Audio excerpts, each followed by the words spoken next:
esichaza khona kabanzi ngamaphupho. Uma kuyikuthi umusha kule chaneli, bengicela ushaye u-subscribe, ushere i-link nakwabanye. Uma le video uyibona ku-TikTok, thatha inamba lapha kwi-bio noma ungi-inbox ucele inamba ukuze-ke uzongibuza-ke njalo ku-WhatsApp uma uba nephupho. Khona ubuzile kuma-comment uthina ingabe kubika ukuthini ukuphupha ngomlungu noma ukuphupha umlungu noma abelungu.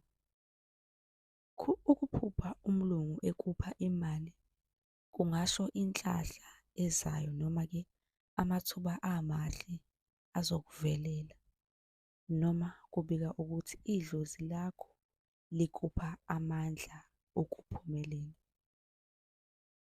Kwesinye isikhathi ukuphupha umlungu kungasho idlozi lamanzi, okuyidlozi lomdabu, noma ukukhanyiseleka ngokomoya.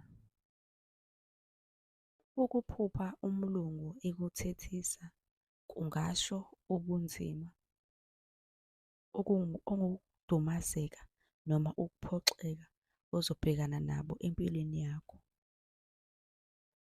Ukuphupha umlungu kungasho ukuthi kunesilwane noma isexwayiso sokuthi kukhona ubunzima ozobhekana nabo.